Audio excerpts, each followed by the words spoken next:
If I had to do it again when it came to real estate, I probably would do it the same way that I did because I'm thick-headed and I need to have hard examples to learn. But if I was a first-time home buyer with zero mortgage experience that didn't work in the industry, this is what I'd do if I wanted to buy and have a lot of properties.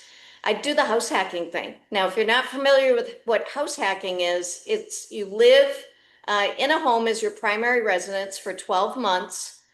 After 12 months, you can turn your primary residence into a rental and then go to the next one and rinse and repeat.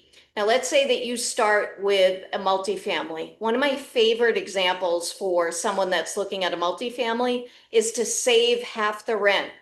Put half that rent into an account that becomes the working account of the house.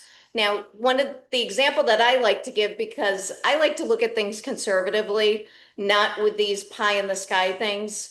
Let's say that 3 out of the 5 years, we're doing this over a 5 year example, 3 out of those 5 years were good. And you had $1,200 that you were able to bank because your tenant was paying you or is paying you 2,400. Over 36 months, now over 5 years, that's $43,200 that you're able to bank. Now, for your next house, depending on whether you go multifamily or whether you go single family or condo, that could be anywhere between a 3% to a 5% down payment.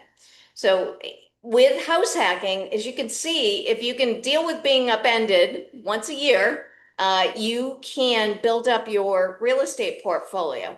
Now, there are some people that have done this to the point where they're not looking at doing traditional mortgages. Maybe, for instance, they're looking at the commercial front and maybe doing a blanket mortgage or taking out lines of credit against one of the properties or a few of the properties combined.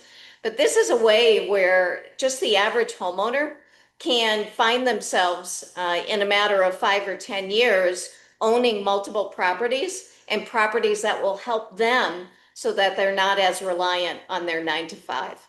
Now, if you're thinking about house hacking, reach out. Happy to help. We've worked with a lot of house hackers, or if you have anyone in your circle of family, friends, or coworkers, share this video. Sharing's caring, and would love a thumbs up and a subscribe if you're finding me on YouTube. Thanks.